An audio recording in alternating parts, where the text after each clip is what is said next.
2026년 우리 교회가 품은 방향은 한 가지입니다. 본질이 이끄는 교회. 같이 한번 해보십시다. 본질이 이끄는 교회. 사실 본질이 무너지면 모든 것이 흔들리고 본질이 회복되면 모든 것이 살아나는 것은 자연의 이치입니다. 여러분, 교회는 프로그램으로 서는 것이 아닙니다. 더더욱 건물의 크기도 아닙니다. 믿음의 본질 위에 설 때 교회가 반석 위에 서게 될 줄로 믿습니다. 그리고 그 신앙의 본질 중의 본질은 구원에 있다고 말할 수가 있습니다. 우리가 사람들을 만나면 이렇게 전도하잖아요. 예수님 믿고 구원 받으세요. 근데 이 말을 사실 우리 스스로에게는 잘 묻지 않습니다. 구원이 무엇입니까? 나에게 구원이 필요한 이유는 무엇입니까? 그 구원의 감격이 무엇입니까? 라고 자주 묻지를 않습니다. 그러다 보니까 요즘 교회는 많아지고 신앙인도 많아졌는데 이상하게 구원의 감격과 눈물과 감동은 메마른 것이 아닌가, 이런 생각이 들어집니다. 이 구원의 감동이 약해지다 보니까 예배가 익숙해지는 것 같아요. 기도는 습관이 되고 복음은 은혜가 아닌 정보가 되어가고 있는 것이 아닌가라는 마음이 듭니다. 그래서 오늘 우리는 다시 본질의 자리로, 처음의 자리로 돌아가야 한다. 구원이 무엇인지, 왜 우리가 구원받았는지, 그 구원이 우리의 삶을 어떻게 이끌어가야 하는지 구원의 자리로 나아갑시다.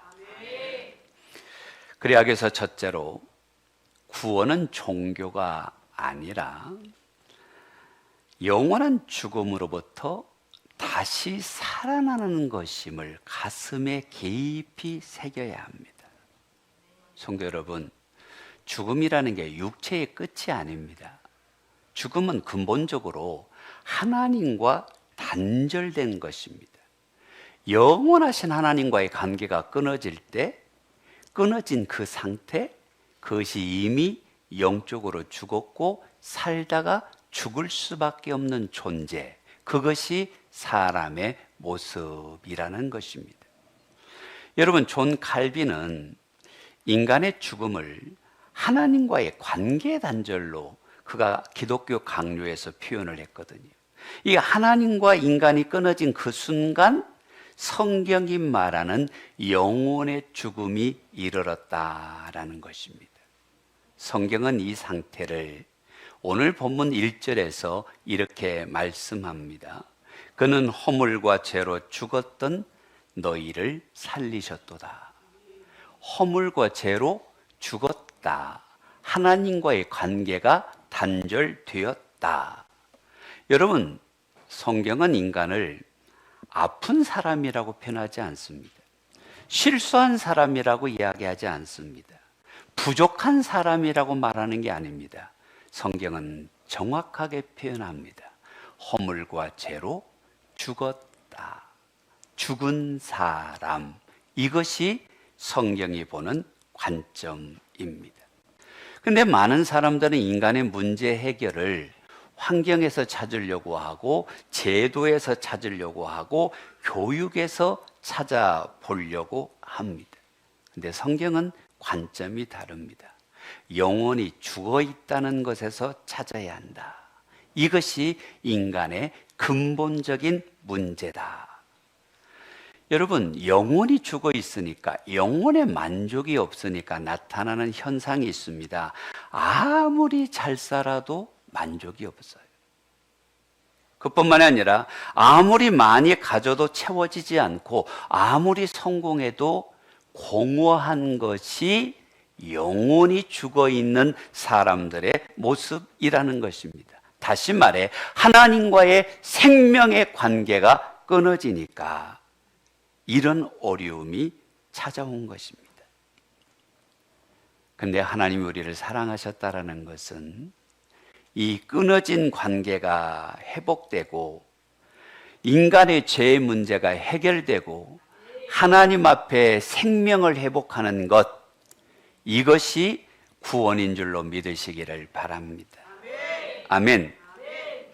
여러분, 성경은 죽은 인생의 모습을 이렇게 표현합니다. 2절이죠. 그때 너희는 그 가운데에서 행하여 이 세상 풍조를 따르고 공중의 권세 잡은 자를 따랐으니. 무슨 말입니까? 죽었던 너희는, 하나님과 관계가 단절된 너희는 죽은 인생인데 세상의 흐름에 따라간다는 거예요. 세상의 흐름이 뭡니까? 유행에 따라가고 비교함에 지치고 경쟁에 묶여 있습니다. 방향이 없습니다. 세상이 좋으면 나도 좋고 세상에 가면 나도 가는 것이 죽은 자들의 모습이다라는 것입니다. 또 하나의 모습은 죽은 인생은 마귀의 전략에 끌려다닙니다. 누구의 전략이에요? 여러분, 마귀의 목표는 뭘까요? 하나님에게서 사람을 끊어놓는 것, 이것밖에는 다른 목표가 없습니다. 하나님의 나라를 방해하고 교회를 무너뜨리고 영혼을 무너뜨리는 것이 마귀의 전략적 목표입니다. 여러분, 이것이 사실이기에 아무리 좋은 의도를 갖고 있다 할지라도 하나님의 교회에 상처를 주는 것은 성경적이 아닙니다. 죽은 사람의 모습입니다.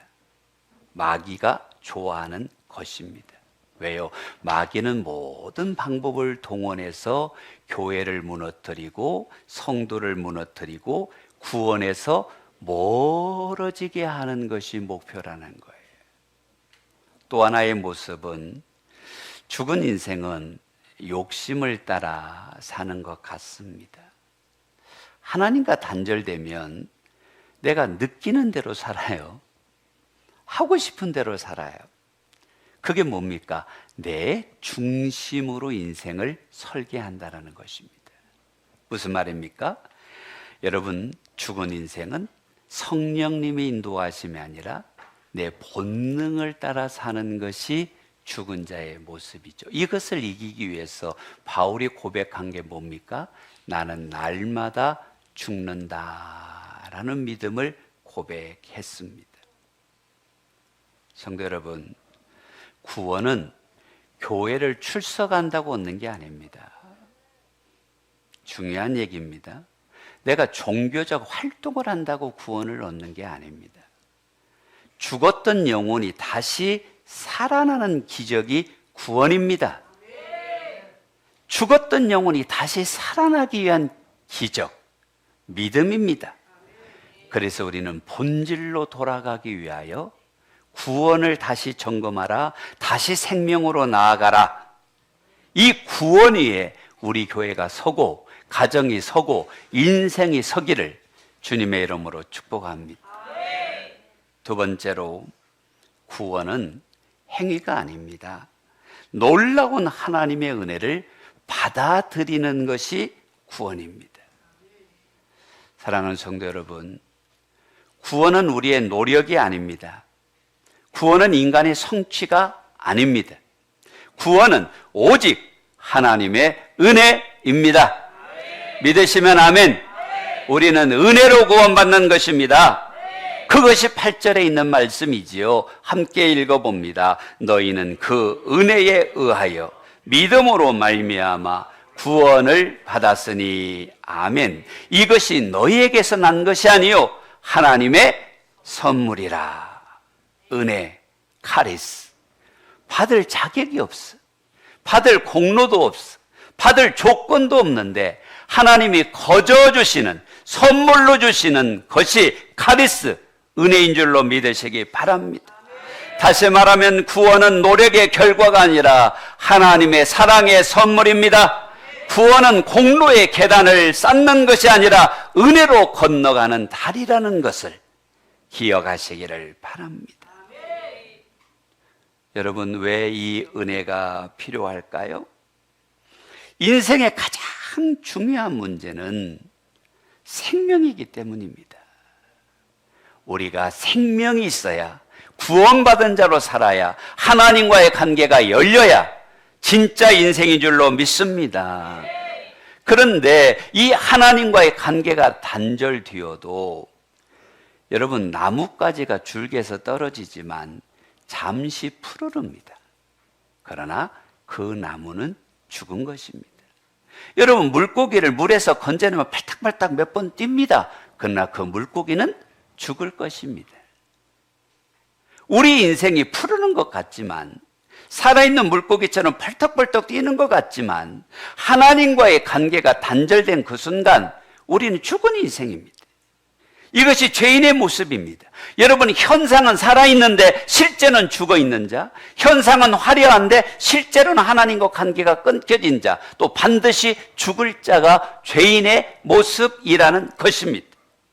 그 죄를 허물과 죄라고 말하는데, 허물은 넘지 말아야 할 선을 넘은 것이고, 죄는 관역에서 벗어난 것이 죄입니다.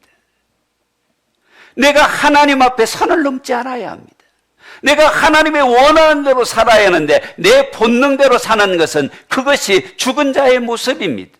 하나님의 말씀과 율법에서 벗어나서 사는 것이 죄라고 말씀하는 것입니다.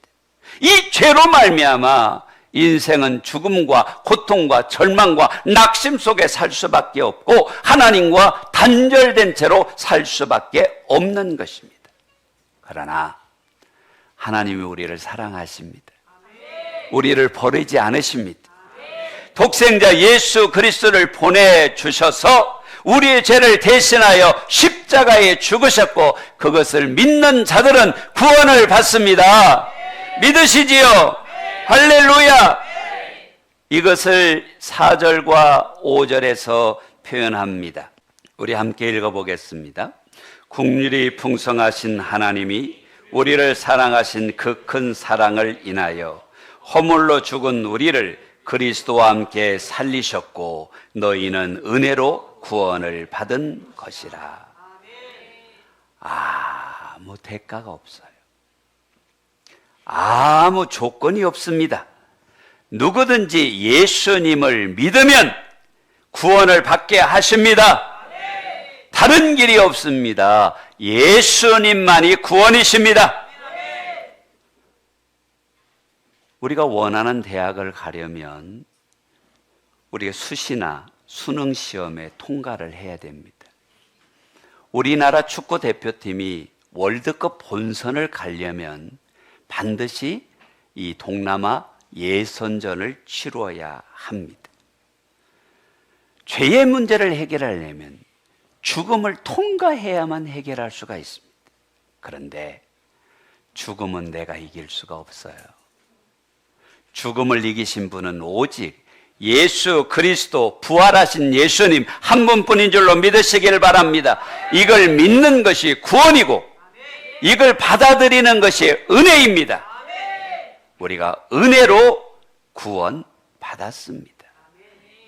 십자가의 사랑으로 거저 구원 받았습니다. 2005년 3월 4일 ABC 뉴스에 이탈리아 종군 기자 줄리아나 스그레라가 사건이 소개가 됩니다.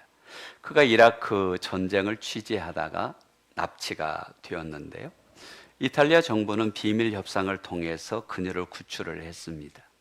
그리고 구출을 해서 공항으로 이송 중이었는데 미군이 오인 사격을 했어요. 그때 비밀 요원이었던 니콜라 칼리파리가 쏟아지는 총알 속에서 이 기자를 보호를 합니다. 그는 죽었고 그녀는 살았습니다.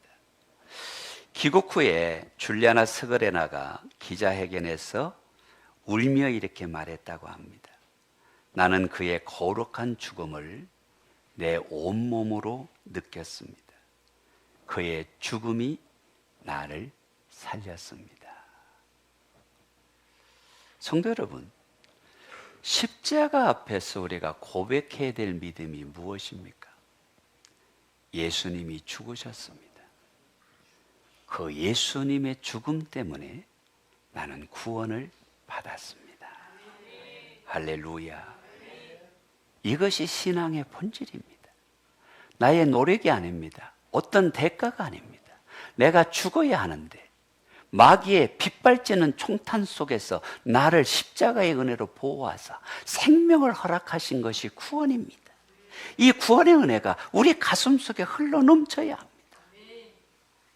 이것을 잃어버린 것이 현대인들의 모습이라면 이 십자가의 사랑이 우리의 가슴에 뜨겁게 용수섬치기를 주의 이름으로 축복합니다. 여러분, 보네포의 나를 따르라는 그 책 가운데 이런 내용이 나옵니다. 현재 교회의 몰락은 언제나 은혜가 값싼 은혜로 전락했을 때다. 무슨 말입니까? 십자가의 은혜는 값싼 은혜가 아닙니다. 나를 구원하기 위해서, 우리를 구원하기 위해서, 이 세상을 구원하기 위해서 흘린 생명의 대가가, 생명의 핏값이 십자가인 줄로 고백합시다.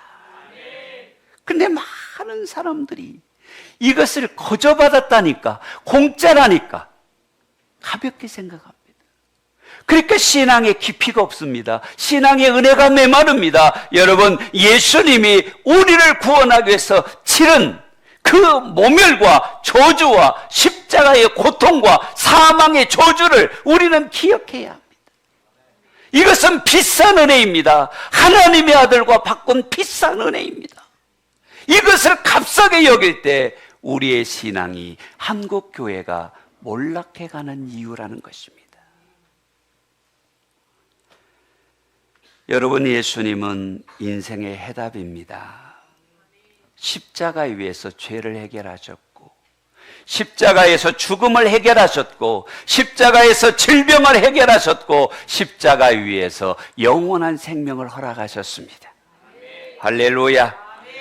우리에게 주신 가장 귀한 선물, 가장 큰 선물, 생명의 선물, 이 예수님을 가진 사람은 모든 것을 얻은 사람이고, 이 예수님이 없는 사람은 모든 것을 잃은 사람이라는 것을 기억하시기를 바랍니다.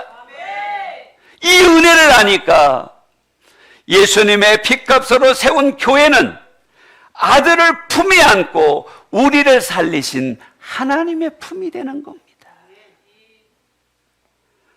하나님의 말씀인 메시지는 죽으신 아들을 안고 우시는 하나님이 우리를 향해서 들려주는 말씀이 설교라는 것을 기억하셔야 합니다. 우리의 드리는 찬송과 기도는 그 은혜로 살아난 자들이 찬양합니다. 예배합니다. 하나님을 높입니다. 이게 우리가 드리는 찬양의 모습인 것이지요. 은혜가 회복되니까 기도 무릎이 생기고, 가슴에 뜨거움이 일어나고, 눈물이 돌아오고, 감사가 살아나고, 예배가 감격스러운 것이지요. 사랑하는 성도 여러분, 2026년 본질을 회복하는 교회는 은혜 앞에 다시 무릎 꿇는 교회인 줄로 믿습니다. 내 공로를 내려놓고 십자가 앞에 우는 교회가 되기를 바랍니다. 구원은 하나님의 은혜입니다. 오늘 우리가 결단합시다. 하나님의 은혜 안에 살겠습니다. 은혜 받은 자로 살겠습니다. 마지막으로, 구원은 끝이 아니라 그리스도 안에서 새로운 생활을 시작하는 것입니다. 왜 하나님이 우리에게 은혜를 주셨어요? 왜 십자가의 사랑을 주셨습니까? 우리 10절을 세 번역으로 읽어보겠습니다. 우리는 하나님의 작품입니다. 선한 일을 하게 하시려고 하나님께서 그리스도 예수 안에서 우리를 만드셨습니다. 하나님께서 이렇게 미리 준비하신 것은 우리가 선한 일을 하며 살아가게 하시려는 것입니다. 아멘. 많은 사람들이 구원을 끝으로 생각합니다. 구원받으면 되지. 아니요. 성경은 구원이 시작이라고 말씀하십니다. 구원은 신앙의 마지막 장이 아니라 신앙을 여는 첫 페이지다. 그 첫 페이지가 뭡니까? 선한 일을 위하여, 선한 일을 위하여 구원받았다. 선한 일을 감당하라고 구원받았다. 구원은 선한 일을 위한 출발점이다. 할렐루야. 우리는 주님의 선한 일을 위하여 부름받은 사역자인 줄로 고백하십시다. 아멘. 디모데후서 1장 9절은 이렇게 말씀합니다. 하나님께서 우리를 구원해 주시고 거룩한 부르심으로 부르셨습니다. 그것은 우리의 행실을 따라 하신 것이 아니요 하나님의 계획과 은혜를 따라 하신 것입니다. 이 은혜는 영원 전에 그리스도 예수 안에서 우리에게 주신 것입니다. 성도 여러분, 섬기기 위해서 구원받았습니다. 구원받았으면 사역해야 될 줄로 믿습니다. 믿으시면 아멘. 구원받았으면 사역해야 한다. 구원받고도 섬기지 않는 것은, 구원받고도 사역하지 않는 것은 열매 없는 나무요 빈 껍데기의 신앙입니다. 여러분, 내가 구원받기 위해서 예수님이 흘리신 피의 대가를 기억하셔야 합니다. 그 피의 대가를 안다면, 그 피의 대가로 구원받았다면 나는 선을 위하여 부름받았다라는 것을 고백하게 되시기를 바랍니다. 고린도전서 6장 20절을 보면 값으로 산 것이 되었으니 그런즉 너희 몸으로 하나님께 영광을 돌리라. 아멘이죠. 예수님의 피값으로 샀으니, 예수님의 피값으로 구원받았으니, 예수님의 피값으로 은혜 받았으니 하나님께 영광을 돌리는 사역자가 되라. 의무가 아니라 감사로, 기쁨으로, 은혜로 하나님과 이웃과 교회를 섬기십시다. 여러분, 사역은 목회자의 언어가 아닙니다. 모든 성도가 사역자입니다. 오늘 우리는 주님과 손잡고, 성도와 손잡고, 목회자와 손잡고 주님을 위하여 섬기는 자가 됩시다. 은혜 받은 자는 섬겨요. 마태복음 8장 15절을 보니 그의 손을 만지시니 열병이 떠나가고 여인이 일어나서 예수님께 수종들었더라. 은혜 받으니까 섬기는 겁니다. 은혜는 섬김으로 흘러가야 의미가 있는 것입니다. 여러분, 하나님이 나를 구원하셨지만 이 땅에 남겨두신 이유는 두 가지입니다. 하나는 영혼을 구원하라고, 하나는 이 땅에 사명이 있기 때문입니다. 우리는 하나님을 섬기기 위하여 부름받은 하나님의 사람이다. 우리는 없어도 되는 사람이 아닙니다. 꼭 있어야 하는 사람입니다. 섬김의 자리에 있어야 하는 사람입니다. 하나님이 나를 필요로 하십니다. 따라해 보십시오. 나를 필요로 한다는 사실에 감사합시다. 하나님이 나를 원하셔. 하나님이 나를 필요로 하셔. 하나님이 나를 쓰기를 원하셔. 여러분, 일의 크기가 중요한 게 아니라 어떤 일이든지 어떤 사역이든지 섬기는 믿음이 필요한 줄로 믿습니다. 우리는 지체입니다. 내가 서 있지 않으면 교회가 흔들립니다. 내가 감당하지 않으면 무너집니다. 내가 하지 아니하면 교회는 쓰러집니다. 오늘 하나님이 말씀하십니다. 우리는 하나님의 사역자다. 할렐루야. 우리 백향목교회 비전을 한번 보십시다. 크게 여러분 읽어보겠습니다. 복음으로 변화된 사람이 제자가 되어 교회에 헌신하며 감사의 향기를 세상에 남긴다. 구원받은 사람이 변화되어 제자로 섬기는 자가 되고 감사의 향기를 세상에 남기는 것이 백향목교회의 비전입니다. 성도 여러분, 그리스도인은 안전을 위해 사는 사람이 아니라 사명 속에서 기쁨을 발견하는 사람인 줄로 믿으시면 아멘. 편한 인생이 아니라 의미 있는 인생으로, 안전한 신앙이 아니라 살아있는 사명자로 하나님을 기쁘시게 하는 구원받은 성도, 그 사명자가 우리이기를 주님의 이름으로 축복합니다.